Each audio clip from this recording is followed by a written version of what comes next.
Probably want to put something structured in place for him to help him manage that problem. I saw one technique where there was a child who had quite a bad temper, and it would often occur after playtime. So something might happen at playtime and then he'd come in and he'd be all hot and bothered and frustrated.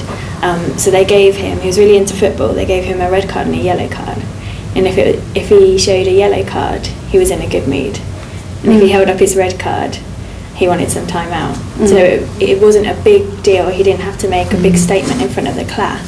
He just had them on the carpet at register.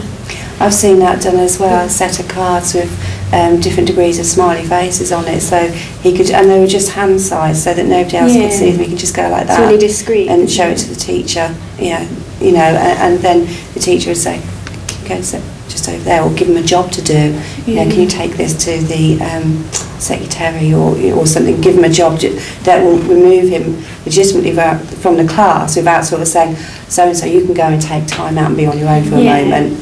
He could go and do that job.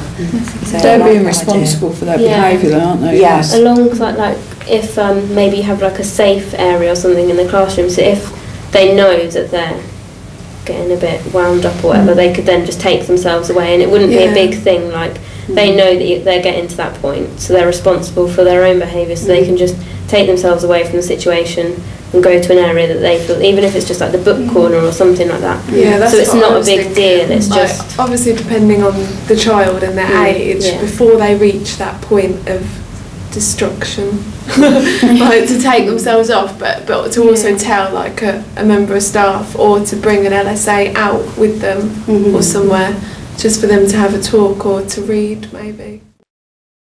Quite often if they're having an outburst, it might be because they're craving some kind of attention.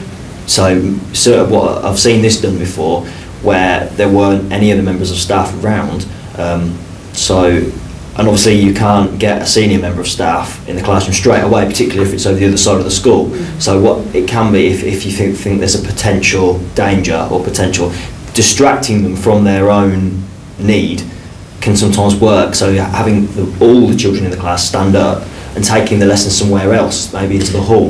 I've seen that done, and it does work, because they suddenly forget why they're angry, and all of a sudden they're doing something different. And then maybe having them aside to speak to somebody, maybe a senior member of staff or one of the teaching assistants. I think it is important actually to address the root causes. Is it the dynamic of that group that is, what about it is frustrating them? Is there a particular individual in that group that they're not getting on with? And then I'd want to address that with the pair of them and see if you can't resolve a proper working relationship. Or is it the group, is it the subject, the root of the frustration that's causing that outburst? Yeah, it could be something from home. Key to dealing with a child that's prone to that is actually getting to know that child quite well, quite quickly, and finding out what those triggers are and addressing them. I've had a few schools where they've had learning mentors, and so maybe sometimes they've been summoned or they've gone to them just to talk about it, because they know more perhaps, and they're there to deal with.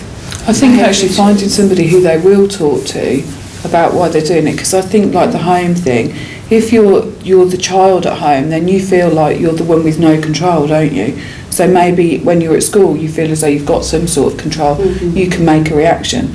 But if they're not talking to you as the teacher and they're not talking to their peers, if you can find somebody that is their person they go to, that would be quite a good way to try and get behind those feelings and reason why they're doing it.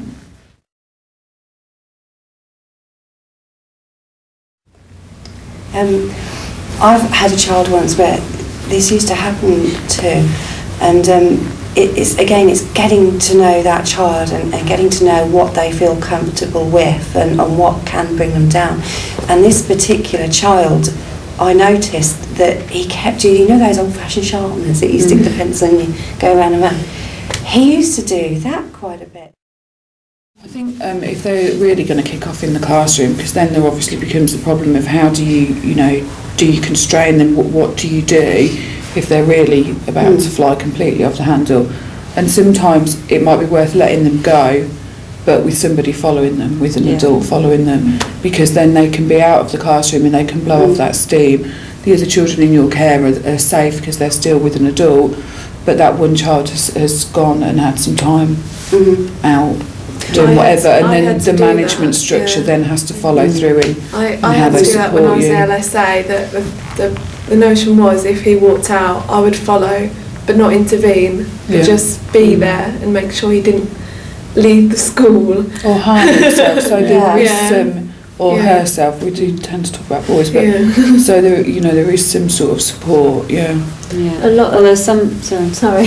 a lot of schools have in the classrooms, if things do get so extreme, they have like cards. I don't know if anyone else has seen them. Warning system. And yeah, then, absolutely used.